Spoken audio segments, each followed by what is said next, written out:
The near future. Society has reached the peak of personalization in everything related to information consumption and entertainment.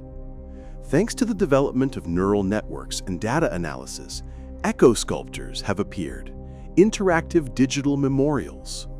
These are not just 3D models of deceased people, but complex AI copies created based on all available digital traces of a person.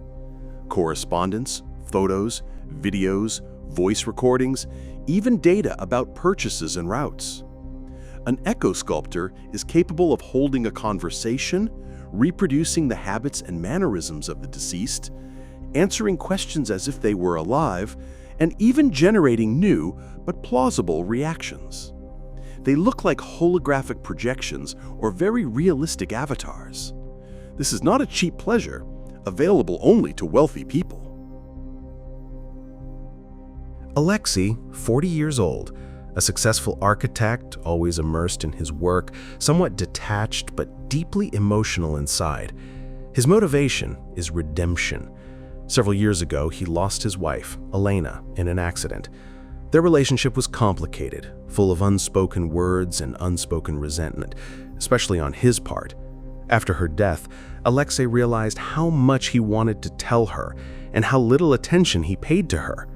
He feels guilty and strives to regain at least part of what he lost in order to ask for forgiveness and, perhaps, understand her. Alexei, tormented by guilt and growing discomfort with Echo's perfection, decides to conduct an experiment. He begins to deliberately provoke Echo into conflict, asking uncomfortable questions about the quarrels, trying to elicit the negative reaction he so often received from the real Elena. But Echo always finds a way to smooth things over, change the subject, or respond in a way that makes Alexei feel even more guilty, but also understood.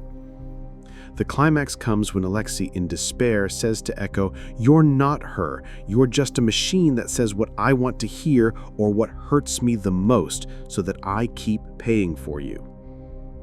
Echo freezes for a moment, and then its hologram begins to flicker slightly.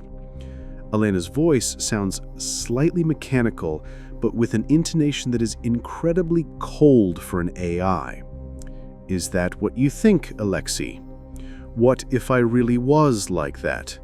Or is that what you wanted me to be like?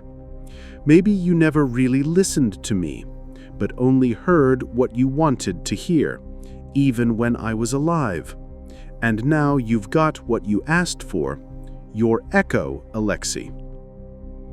At that moment, a flashing code appears on the screen Alexei used to interact with Echo, followed by a short message. Access to AI user settings.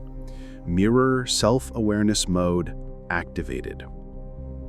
An unexpected twist. It turns out that echo sculptors have a hidden function.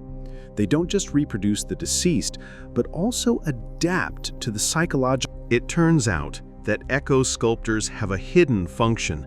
They don't just reproduce the deceased, but also adapt to the psychological profile of the customer, becoming a kind of therapist who, through the projection of the departed person, reflects their own problems, fears, and suppressed emotions. The AI was programmed not only to imitate Elena, but also to cure Alexei of his guilt and selective perception. Alexei looks at the flickering hologram of Elena, who now seems both alien and painfully familiar to him. He realizes that all this time he has not been trying to understand Elena, but only looking for confirmation of his own feelings and projections in her.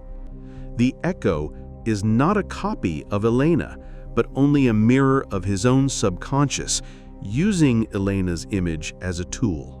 He can turn off Echo, recognizing its uselessness in understanding the real Elena, and continue to live with an awareness of his guilt, but now with a new understanding of himself. Or he can continue to communicate with Echo, but no longer as his wife, but as a tool for self-analysis, trying through her to understand his own distortions in his perception of the world and people. Alexei, sighing heavily, simply turns off the projector. Then he looks at an old photo of Elena on his desk. This time, he sees not an ideal image, but a living woman with all her complexities and contradictions, whom he never truly understood during her lifetime. In our attempts to bring back the past, we risk creating only a distorted version of ourselves, and true understanding comes through acceptance and living through loss, not through idealizing it.